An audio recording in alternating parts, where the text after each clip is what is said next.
What's up there, Lego fans? Welcome back. Alex here. Forest Man Alex here. Wow. I know, right? Robin Hood. I found an excuse to get this Halloween costume out that I haven't worn I'm so in glad a while. we got it. I know. I can finally use it for something that's applicable It's instead of perfect. getting candy. Wow. I know. Good job. Where's your outfit? I don't get outfits. Oh, I spend it on real clothes. This is real clothes. What are you talking about? No, she's Maiden Mindy. Yes. Right? So there you go.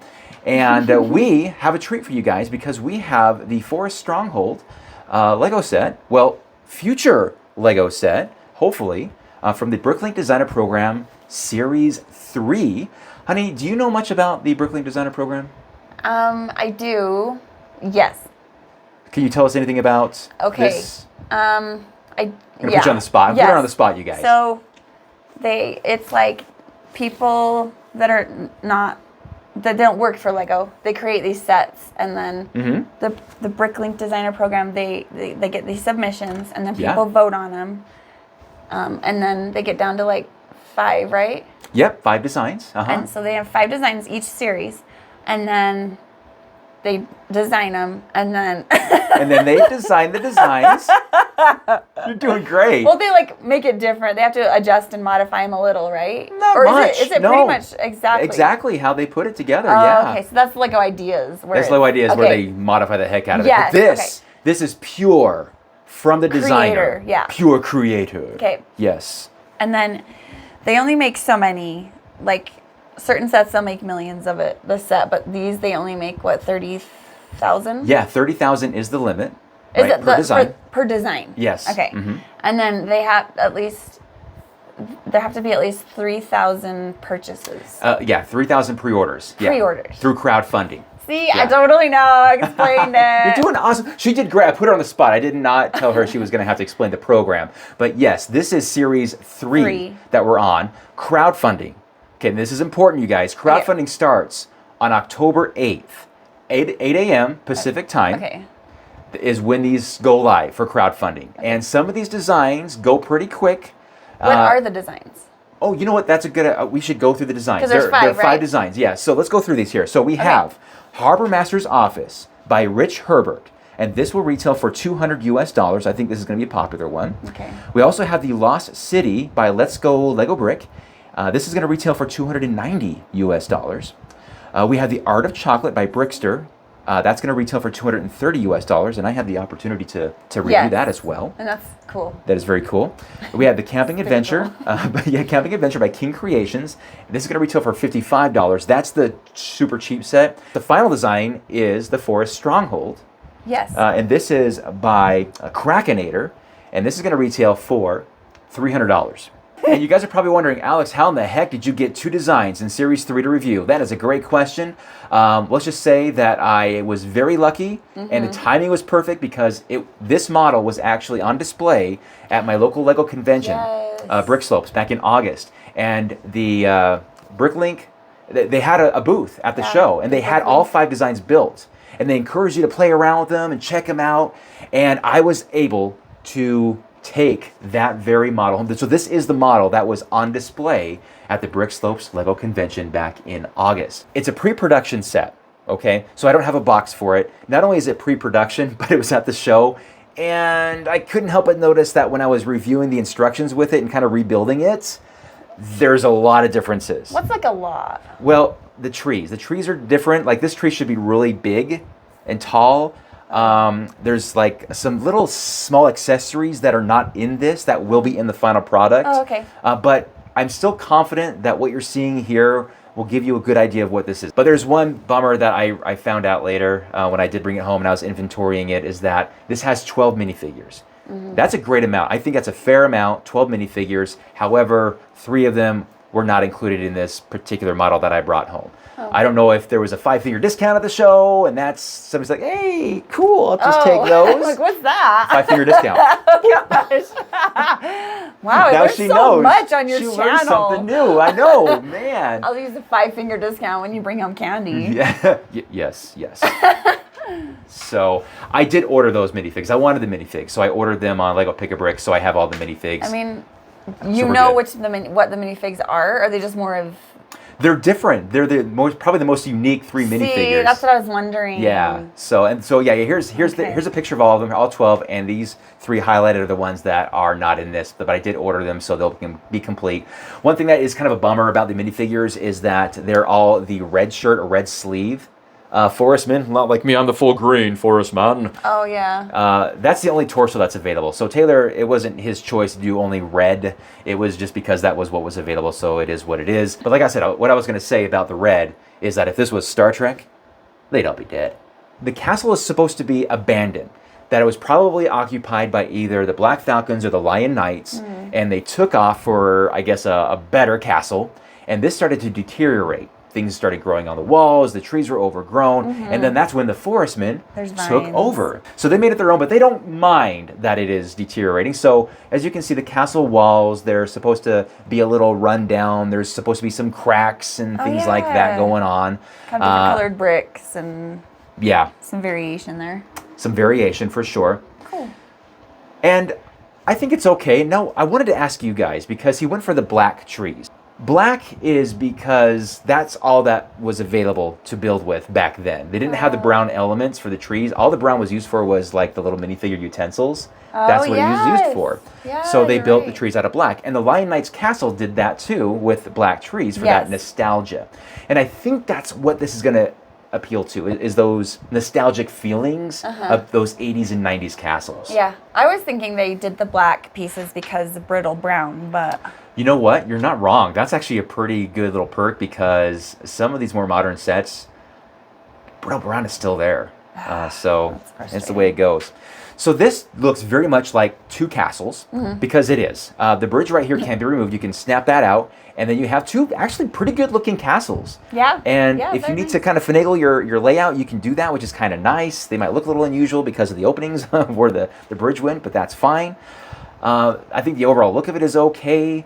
There's some fun little play features here. At the very top, you have this zip line. I was wondering why is there different colored knights right there? Like, what's that story? Oh, the Black Falcons. Yeah. Okay, so I think what's going on here, hun, is that people pass through, I guess it's like a major walkway that goes underneath the castle. Okay. And they think that it's an abandoned castle, so they walk through, not thinking anything of it, but then, boom!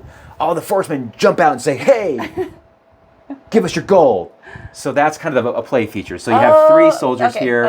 They're walking through with their horse and carriage, carrying some gold back to their castle, and then suddenly they're ambushed, and they steal their gold. And all I gotta say, hon, is that business is booming. Oh, I know. Because there is a vault basically in the basement of this castle. Jewels in there. Tons of gold. Dude. Like, it's a stockpile of gold. So they're having some fantastic success of seizing people's gold, and it makes me wonder, like, why haven't people realized that that's not a good place to go? Hey, don't go in there with gold. I know. The forestmen are there for sure. It's like a safe passage. They're not fooling anybody. Gosh.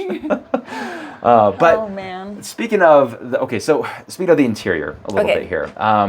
This is where I want to back up a little bit here, because I didn't think this was a neat looking set when I saw the images online for the first time. However, when I saw it there at Brick Slopes, I went, that looks a lot better in person. And I fell in love with it. And I think that's how I got it, is because I was there a lot, oogling over it and going, this is so cool. They're like, Alex, go away. Yeah, heck, here. Get. If you let you take this home, will you shut up? I know. Will you get the heck out of here?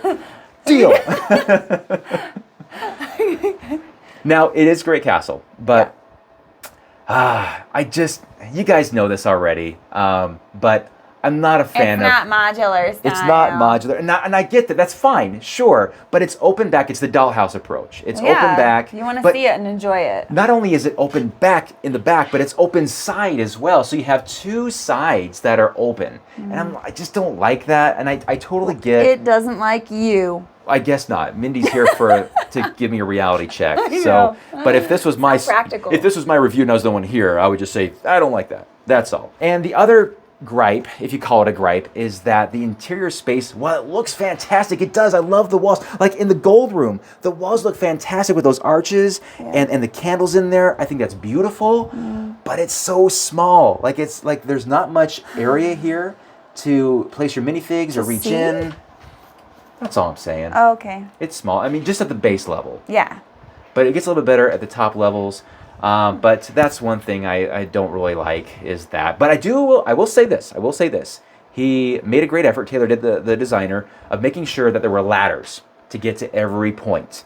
Even if a ladder wasn't available, he has a rope here that you can climb up to this tower right here. For the more I appreciate that. I really do.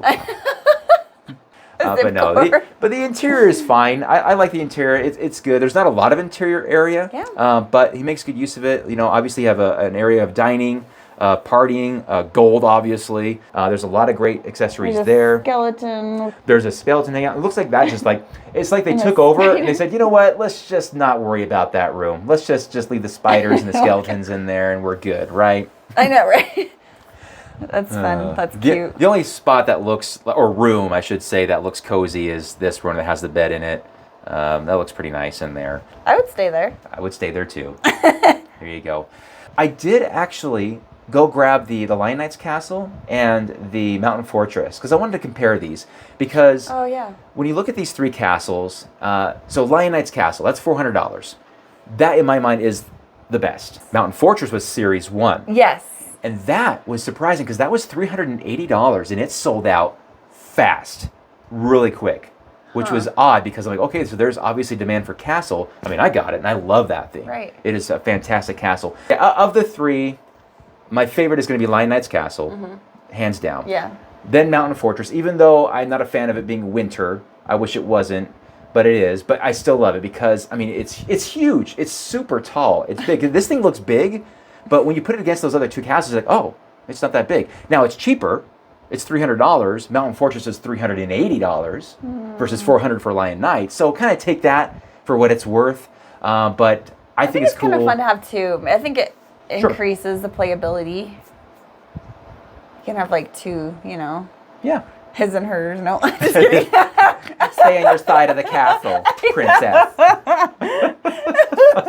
Sorry. Oh, you're fine, hon. You're fine. I like it. I like it too. I mean, I wouldn't have this here if I didn't like it. I was like, oh, no, it looks all right. But no, I'm super thrilled because I'm building a castle theme underneath my Lego city. In fact, in our basement. This is going to go there, and I'm going to show you guys at the end of this video. So stay tuned for that. Again, just as a reminder, this is Series 3. Crowdfunding starts 8 a.m. on the 8th. Mark your calendars, because if you miss out on this, it'll cost more later on. I do want to know what you guys think, so let me know in the comment section below. Is this a design that you plan on picking up, or any of the other 4 designs in Series 3? I would like to know. And so would Mindy, of course. Yes. In any case, I am super thrilled that I have The Art of Chocolate, which was my favorite. And this now, seeing this here, this is great too. So man, I'm just living the life here. Living the dream. All right, big thanks to Alex at Bricklink for letting me take this thing home to review it. You're awesome, and hope you guys enjoyed this review. Let's take this thing downstairs and see what it looks like. Woo. We've made our way downstairs, and let's go ahead and take a look underneath the city, back to medieval times. And here it is, guys. We've got the Mountain Fortress here, which is still a work in progress as far as its integration goes. We've got that winter curse going on there. There in the back is the castle in the forest. That is occupied, of course, by the forestmen there as well. Go across the landscape here. Some great looking castles there through time. And we've got the Lion Knight's Castle there as well. And the Forest Stronghold. Well, we go along this path right here, and there it is, right there. To get out of town, you have to go through the 2 towers of the Forest Stronghold. And it looks like for the moment they're letting these guys pass through peacefully. I guess they have enough gold. They're good to go. But no, I like it. It looks pretty good. The back of it, of course, is against the backdrop there, so you can't really see it. But, of course, you do see the interior spacing there of the side. I guess it would be easy enough to cover up those walls with some elements if you want to close it up. I don't think it would be too difficult. But regardless, a big congratulations to Taylor for his design on being chosen as one of the 5 design finalists for Series 3. Very happy to have this in the collection. And as you can see, I think it fits very, very well. All right, guys, that is it for me today. Thank you so much for watching, and we'll see you guys in the next one. Till then, bye-bye.